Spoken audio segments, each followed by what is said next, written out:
지난 13주 동안 비상 시리즈 말씀을 나눴는데 드디어 오늘 마지막 메시지입니다. 대강절이지만 그래도 이 오늘 마지막 말씀은 비상 이 시리즈의 굉장히 중요한 포인트이기 때문에 생략하지 않고 오늘 이 메시지로 마무리하고자 합니다. 제목은 Raise Up입니다. 사람을 세워라 라고 하는 제목입니다. 영적 비상에 있어 최고의 열매는 결국 사람을 세우는 것입니다. 우리가 목회를 하면서 목회하는 이유가 무엇입니까? 사실 제자를 삼는 것입니다. 그뿐만이 아니죠. 여러분, 조직에서도 마찬가지예요. 우리가 직장 생활을 하면서 물론 월급을 받고 수입을 위해서 열심히 일하지만 엄밀히 얘기하면 하나님께서 여러분들을 삶의 현장에 선교사로 부르셨어요. 그래서 일을 하는 것도 중요하지만 좋은 관계를 맺어서 그 가운데에서 빛을 발하고 예수 그리스도의 사랑을 전하며 영혼들을 세우고 살리는 것이 너무나도 본질적인 문제입니다. 공동체도 마찬가지고 선교사님들이 선교지에 가서 선교센터를 짓고 프로젝트를 많이 하지만 결국 그 모든 것들을 통해서 궁극적으로 해야 되는 것은 영혼을 살리고 세우는 일입니다. 우리 부모님들도 마찬가지 아닙니까? 아이들 막 힘들게 학원 보내고 뒷바라지하고 도시락 싸주고 좋은 학교, 좋은 직장을 가길 원하지만 사실 자녀들이 온전히 하나님의 사람으로서 세움을 받는 것이 가장 우선 순위가 되는 것이죠. 예수님이 이 땅에 사람을 구원하시기 위해서 오셨어요. 이게 성탄절의 의미입니다. 예수님께서 오신 이유는 기독교 사상, 철학을 전파하시기 위함이 아니라 궁극적으로 메시지를 통해서 저와 여러분들이 하나님의 자녀로 회복되는 거예요. 그럼에도 불구하고 많은 경우에 우리가 교회에 와가지고 이벤트, 건물, 어떤 분들은 자꾸 막 규칙, 율법, 레귤레이션, 룰 이런 것들에 집착하다 보니까 사람들이 다치고 사람들의 마음이 상하는데도 불구하고 끝까지 그 규칙만을 우선시하는 경우들이 있습니다. 여러분, 신학과 교리도요, 결론적으로는 하나님을 영화롭게 하는 거예요. 그리고 하나님을 온전히 아는 가운데에서 저와 여러분들이 주님과의 관계가 회복되며 세워지는 것입니다.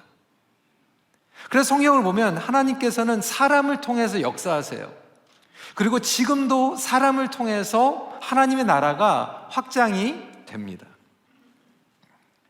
본문에 나오는 엘리야와 엘리사의 이야기입니다.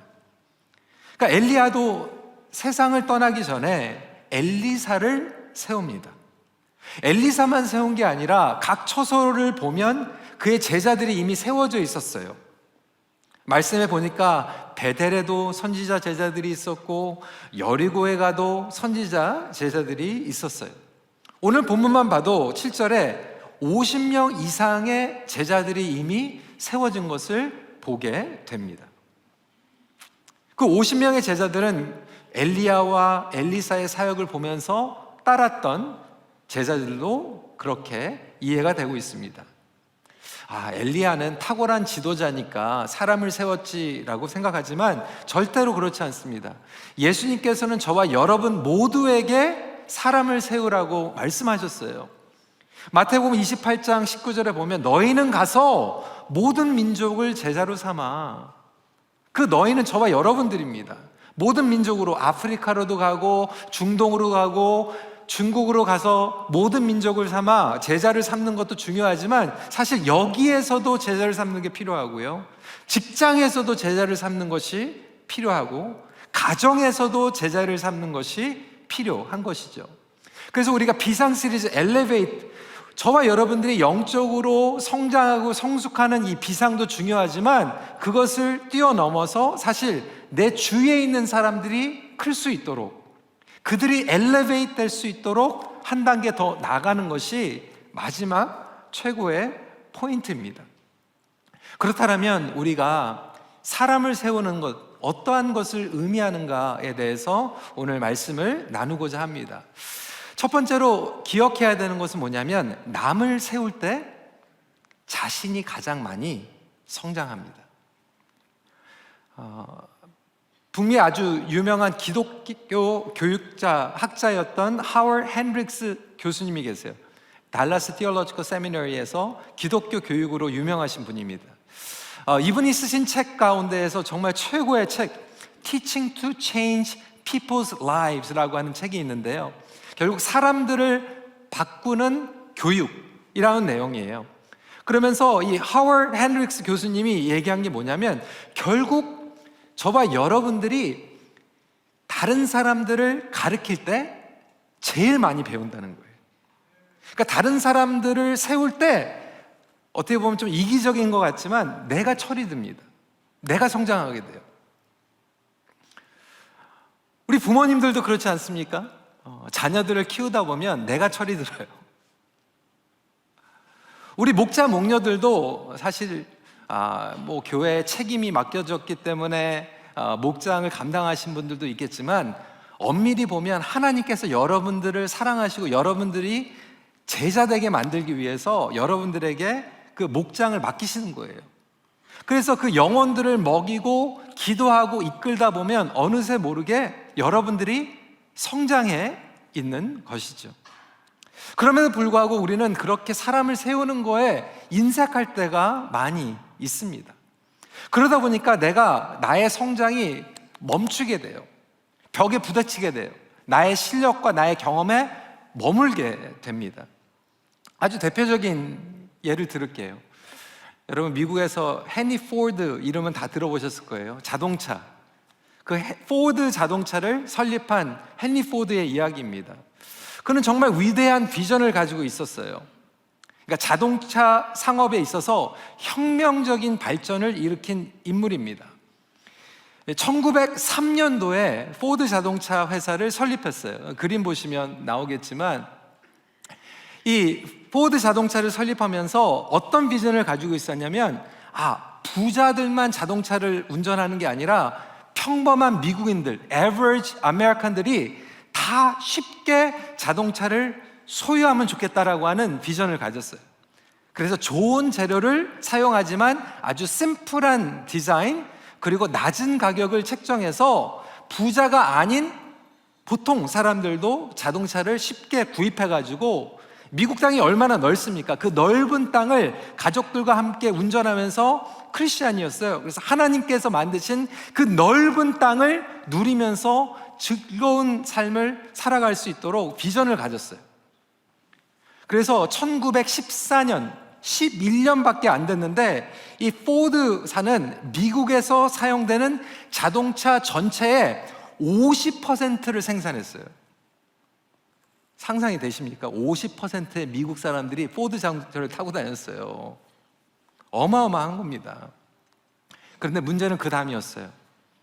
자신의 모델을 너무나도 좋아한 나머지 그 다음부터 밑에 사람들이 새롭게 디자인하는 것들을 다 거절했어요. 이거는 이래서 안 돼, 저거는 저래서 안 돼.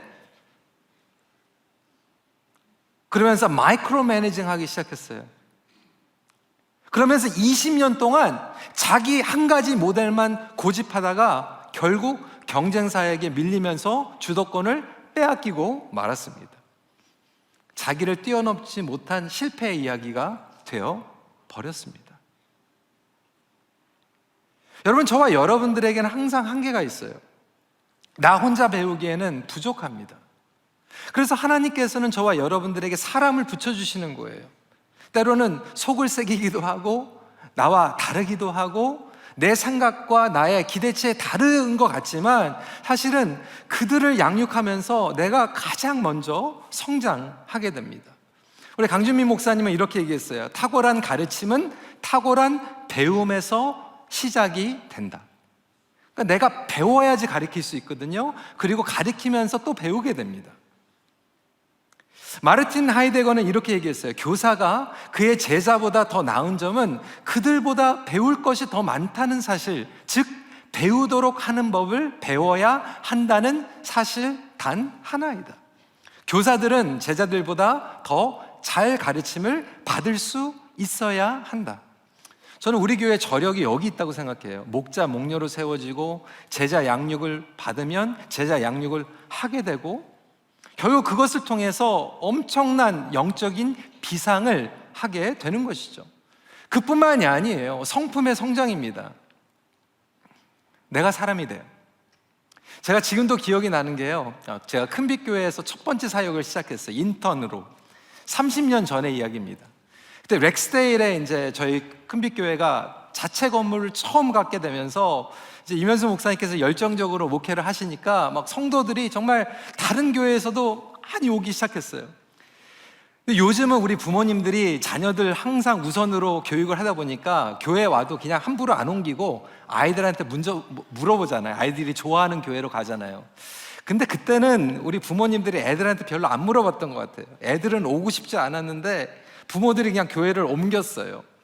그러니까 이게 중고등부 사역을 하는데 이게 되게 힘든 거예요. 왜냐하면 이 예배실에 앉아 있는데 반은 예배 드리기 싫어가지고 막 다리 꼬고 있고 막 한숨, 그리고 막 불평하고 있고. 근데 여러분, 제가 굉장히 좀 부드러워 보이죠? 근데 그때는 되게 날카로웠어요. 칼 같았어요. 그래가지고 그때는 우리 박 목사님도 조금 엄하시고 성가대에서 막 혼내셨는데 저도 그 얘기를 듣고 중고등부에서 애들 떠들면 내보냈어요. 너 나가라고. 나 설교 안 하겠다고. 전혀 안 그래 보이죠? 제가 사람이 됐어요. 저는 그게 맞다고 생각했거든요. 왜? 하나님께 예배를 드리는 건데, 온전하게 예배를 드려야 되는데 틀려?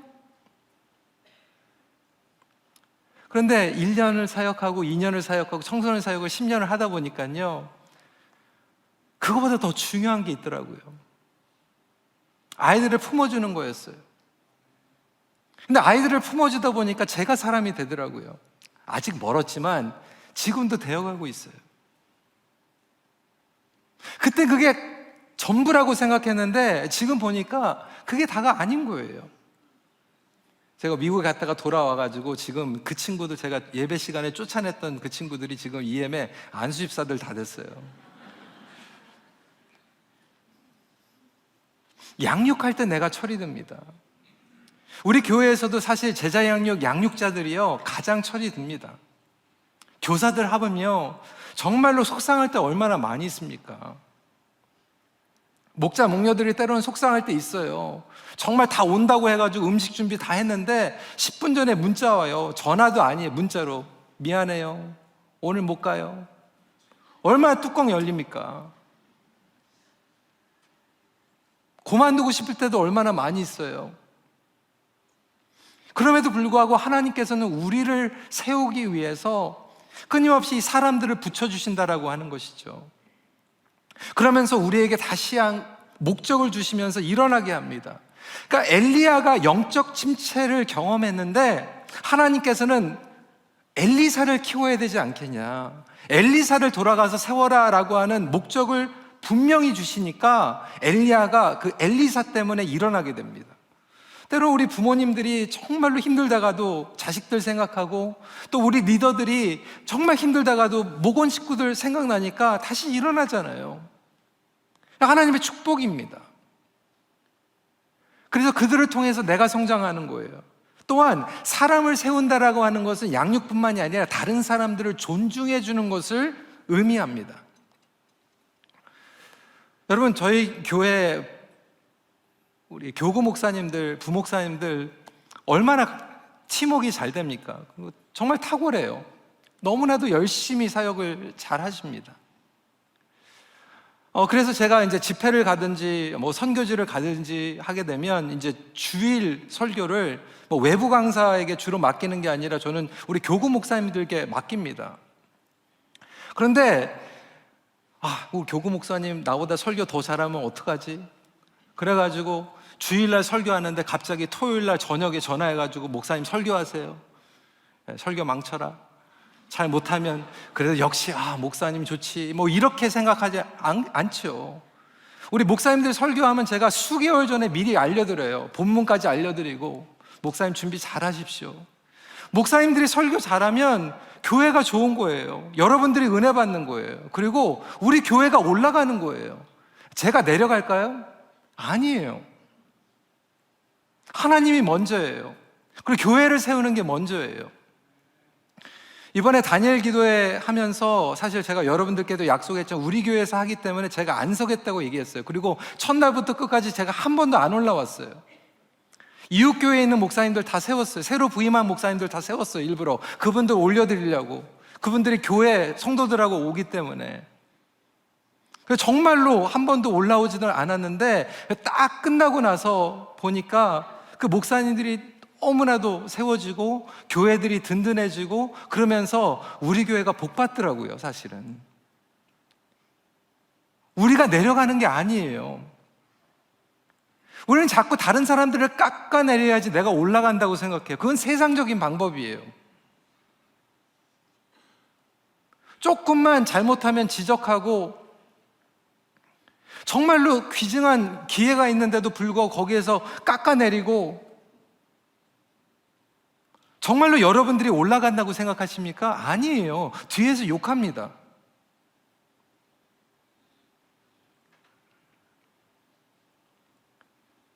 직장에서도 마찬가지로 우리가 다른 사람들을 세워주면 결국 내가 비상하는 거예요.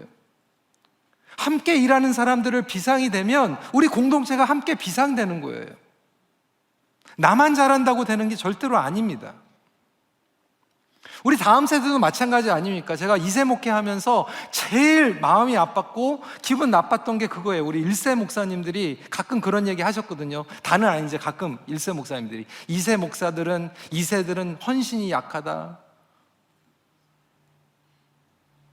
싹수가 노랗다. 궁금한 게 있는데, 그러면 1세 목사님들 자녀들은 그러면 1세입니까? 2세 아니에요? 그거예요. 부모들이 밖에 다니면서 우리 자식들은 가정교육이 엉망이다, 누워서 침 뱉는 거예요. 그거 깎아내려가지고 여러분들에게 오는 어떤 덕이 뭐가 있습니까? 그래서 조금 부족하고 미숙해도 세우는 것이 중요하죠. 그러면서 저와 여러분들이 사람이 되는 거예요. 그래서 하나님께서 저와 여러분들을 너무나도 사랑하시기 때문에 우리를 준비시키기 위해서, 사람으로 만드시기 위해서 사람들을 또 옆에 붙여놓으신 거예요. 여러분, 주변에 혹시 어려운 대상이 있습니까? 그분들 탓하지 마세요. 하나님께서 여러분들을 사랑하시기 때문에 철들게 하시려고 붙여주신 줄 믿으시기를 주님의 이름으로 축원합니다. 내가 제일 먼저 성장하는 거예요. 두 번째로는 사람을 세울 때 인내가 필요합니다. 그렇죠, 여러분. 사람을 세우는 게 너무나도 당연하고 정답이고 이론적으로는 알고 있는데 이 사람을 세우는 게 제일 힘들어요.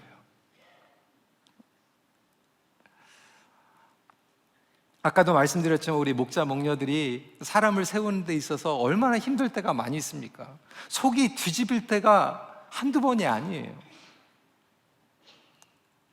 10번 잘해줬는데 한 번 서운하면요, 정말 그 서운하다고 하고 그것만 기억할 때가 있고요, 억울할 때도 많고요.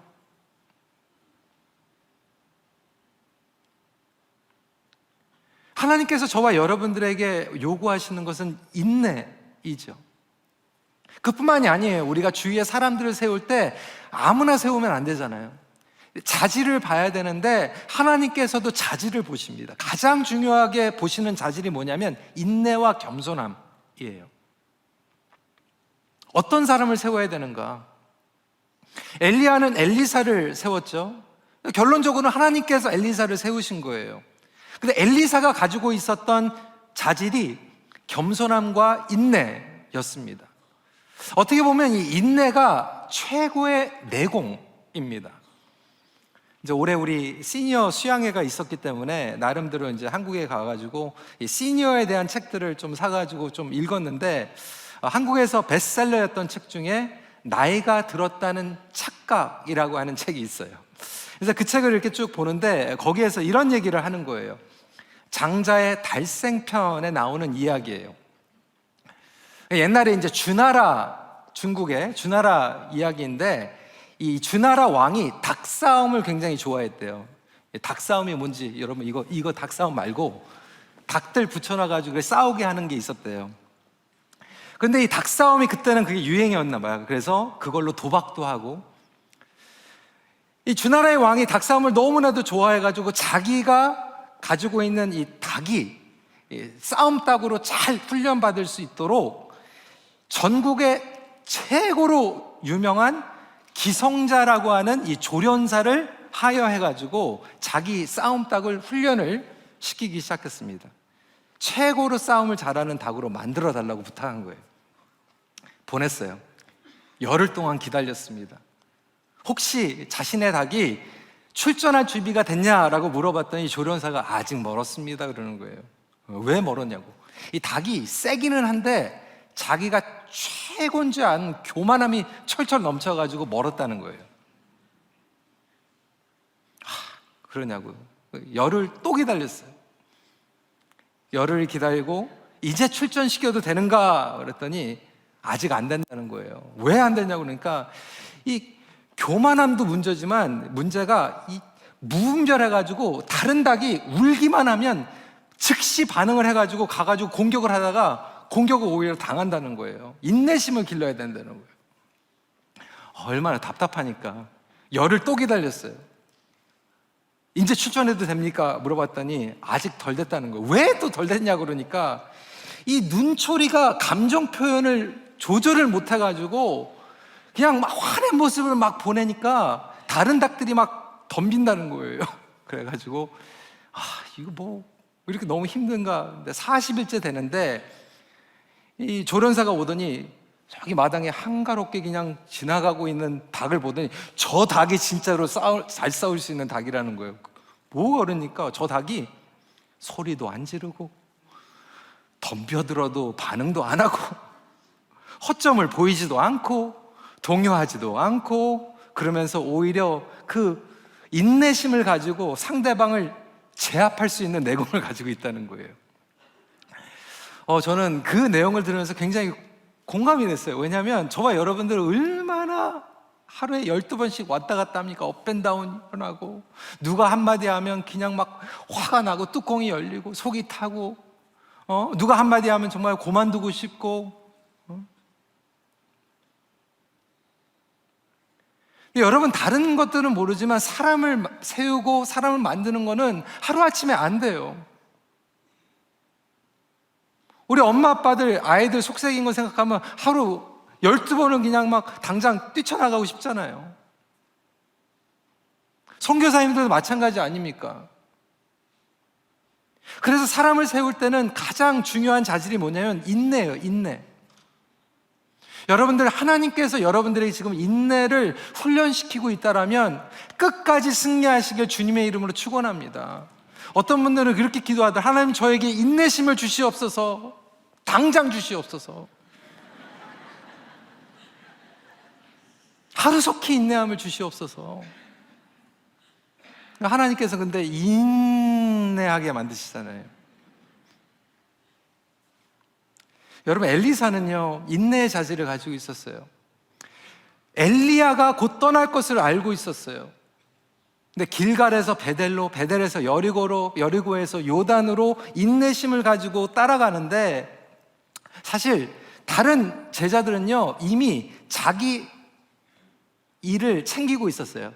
엘리야가 떠날 걸 알고 있었어요. 내 살 길을 마련하고 있었어요. 그런데 엘리사는 그것을 알면서도 오히려 끝까지 같이 갑니다. 2절, 4절, 6절 말씀을 보면 뭐라고 얘기합니까? 내가 당신을 떠나지 아니하겠나이다. 여러분, 그래서 엘리사가 엘리야의 영감을 받습니다. 하나님의 축복과 능력을 받아요.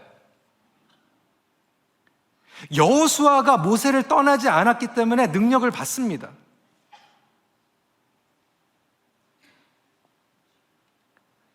제가 목회를 시작하면서 저를 양육하시던 목사님이 그 얘기를 항상 했어요.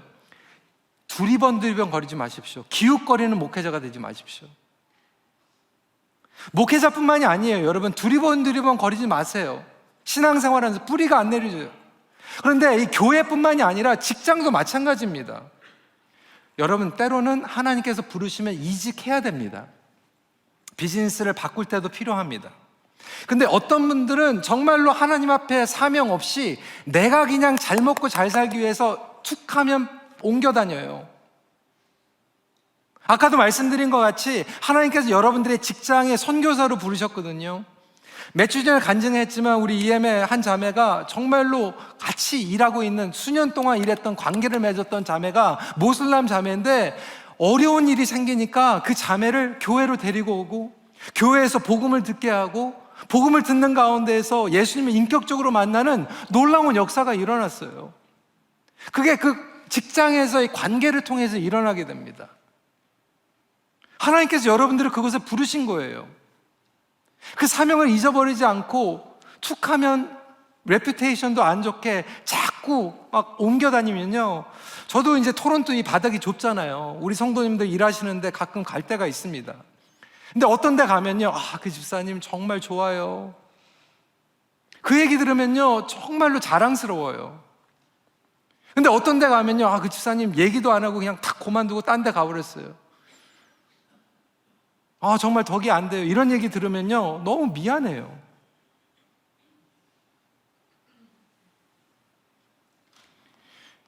여러분, 룻이요, 성경에 나온 룻이 남편이 죽었고 이방인인데도 나오미를 끝까지 따라갑니다. 근데 보아스를 만나요. 우리는 이게 별것 아닌 것처럼 생각하지만 그렇지 않아요. 하나님께서 여러분들을 불러주신 그 가운데에서 인내하고 끝까지 갈 수 있는 주님의 자녀들이 되시길 축복합니다. 그래서 엘리사가 끝까지 엘리야와 같이 갔더니 하나님께서 놀라운 것을 주시는데 뭐냐면, 오늘 본문에 보니까 11절 말씀이에요. 두 사람이 길을 가며 말하더니 불수레와 불말들이 두 사람을 갈라놓고 엘리야가 회오리 바람으로 하늘로 올라가더라. 불수레와 불말을 보는 놀라운 사건이 일어나는데, 그러면서 엘리사에게도 똑같은 일이 일어납니다. 열왕기하 6장 17절 말씀이에요. 같이 한번 읽어볼까요? 시작. 기도하여 이르되 여호와여 원하건대 그의 눈을 열어서 보게 하옵소서 하니 여호와께서 그 청년의 눈을 여심해 그가 보니 불말과 불병거가 산에 가득하여 엘리사를 둘렀더라. 놀라운 기적과 표적이 일어나게 되는데, 그게 왜 일어납니까? 엘리야를 끝까지 따라가서 그걸 봤거든요.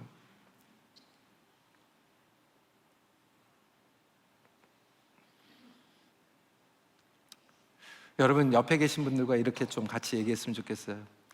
끝장을 봅시다.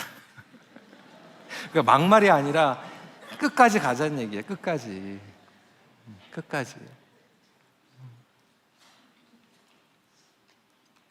그러니까 여호수아가 모세가 홍해를 가는 거 보니까 요단강이 갈려지잖아요.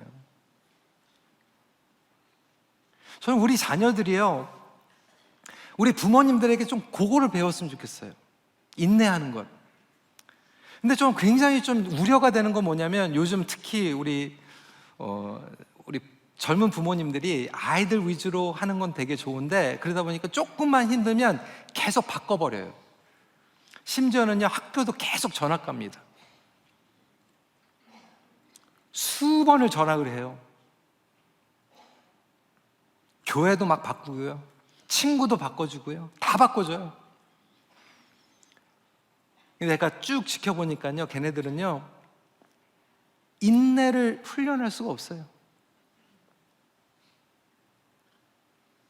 나중에 가가지고 학교도 때려치고요, 다 때려쳐요. 그러다가 3번, 4번 바꾸다가 안 되니까요 그냥 안 해요. 우리 아이들에게도 인내가 필요하지만 사실 부모님들이 인내가 필요해요. 아이들이 조금 버벅대는 것 같고 늦어지는 것 같지만, 여러분들이 인내로 하나님을 신뢰하고 승리하시길 주님의 이름으로 축원합니다. 그래서 주님 안에서 인내해야 돼요. 마지막 포인트입니다. 너무나도 당연한 얘기죠. 사람을 세울 때 하나님 나라가 확장됩니다. 예수님의 공생의 사역을 보세요. 우선순위는 늘 가장 많이 제자들과 시간을 보내셨어요. 공생애를 시작하시면서도 가장 먼저 제자들을 부르셨어요. 기도 시간 빼놓고는 늘 사람과 함께 있었어요. 부활하신 후에 베드로와 제자들을 제일 먼저 찾아가셨어요. 승천하시기까지 사람들과 함께 있었어요. 그게 뭡니까? 결국 예수님의 사역 방식은 사람을 세우는 거고 사람과 함께 있는 거예요.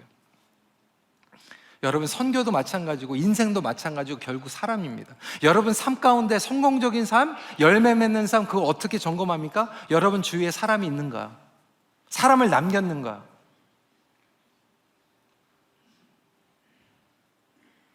여러분, 교회에서도 마찬가지입니다. 선교에서도 마찬가지예요. 우리가 건물 확장한다고 하나님 나라 확장되는 게 아니에요. 사람이 많아지는 게, 제자들이 많아지는 게 확장입니다. 선교지에서도, 그래서 교회에서도 가장 먼저 많이 투자해야 되는 게 사람이에요. 사람한테 가는 게 맞는 거예요. 예수님께서는 사마리아 여인을 보셨어요. 관계전도를 통해서 말씀이 선포됐어요. 세리인으로 돈은 벌었지만 사람에게 소외되었고 상처투성이었던 삭개오에게 관심을 보이셨고요. 사도행전에 보면 성전문에서 구걸했던 그 안진뱅이를 성령님께서 주목하셨고요. 광야에서 성령님께서는 빌립으로 하여금 이디오피아 내시를 보게 하셨고요. 다 사람 얘기예요. 저희 교구 목사님들에게도 그렇고 장로님들에게도 그렇게 얘기를 하는데, 교회 와가지고 바쁜 것보다 더 중요한 건 뭐냐면 영혼들을 보는 게 중요하다는 거예요. 사람들을 보는 게. 복도를 가면서도 바빠도 사람들을 보고, 얘기를 해도 사람들을 보고, 영혼이 보이고, 나 사역 잘한다, 내 실력 좋다, 뽐내려고 인정받으려고 하는 게 아니라 사람들을 보고 하나님께 주목이 여러분들에게 있잖아요. 지금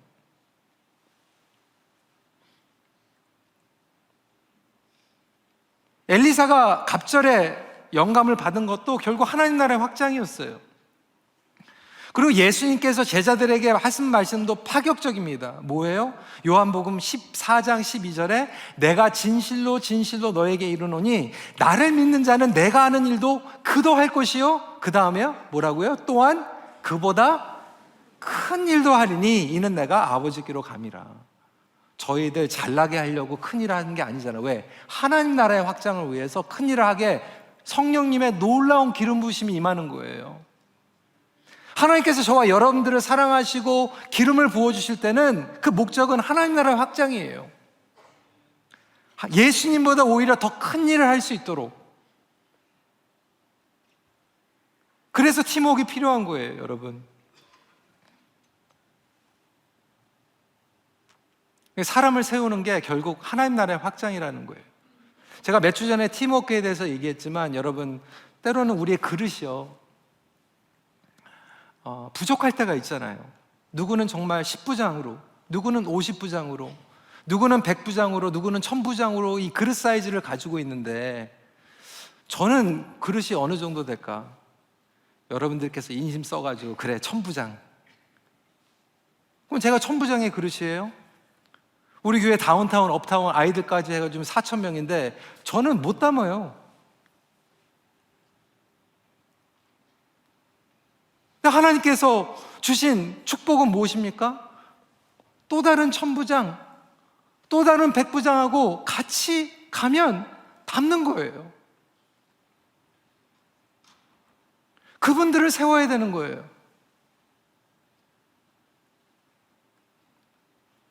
하나님께서 저와 여러분들에게 귀한 동역자들을 주셨을 때 깎아내리고 경쟁하는 게 아니라 오히려 그분들을 세워주시는 저와 여러분들이 되길 주님의 이름으로 축원합니다. 그랬을 때 우리의 삶을 마감할 때 결국 남는 거는 사람이고 관계고 영향력입니다. 그들을 위해서 하나님께서 저와 여러분들에게 사명을 주신 거예요. 혹시 여러분 분주한 삶 가운데에서 그거 잊어버렸습니까? 내가 왜 일하는가? 내가 왜 열심히 살아가는가? 내가 왜 교회 와가지고 열심히 섬기는가? 다시 한번 하나님의 마음으로 영혼들을 볼 수 있는 저와 여러분들이 되시면 좋겠습니다. 여러분 집에 가서도요, 영혼들을 보세요. 직장에 가서도요, 학교에서 선생님들 일하셔도요, 영혼들이 보이면 그게 가장 놀라운 축복입니다. 말씀을 정리합니다. 예수님은 자신의 목숨을 버리시면서 사람을 세우셨어요. 우리를 구원하시고 우리를 존귀한 하나님으로 세우셨어요. 그럴 때 예수님의 이름이 영화롭게 됩니다. 결론적으로 영적 비상, 우리의 힘으로 절대로 비상할 수 없어요. 우리 안에 방해되는 죄, 욕심, 연약함, 나의 고집, 모든 것들을 인정하고 내려놓고 주님 안에 머물 때 순종하게 되고, 우리가 영적으로 비상할 뿐만이 아니라 나만 비상하는 게 아니라 옆에 사람들이 비상할 수 있도록 도와줘서 우리 공동체가, 우리 가족이, 다음 세대가 함께 비상할 때 하나님께서 가장 기뻐하시는 놀라운 영적 비상을 경험하게 될 것입니다. 말씀 마칩니다. 영적 비상의 궁극적 목표는 하나님의 이름을 높여 드리는 것입니다.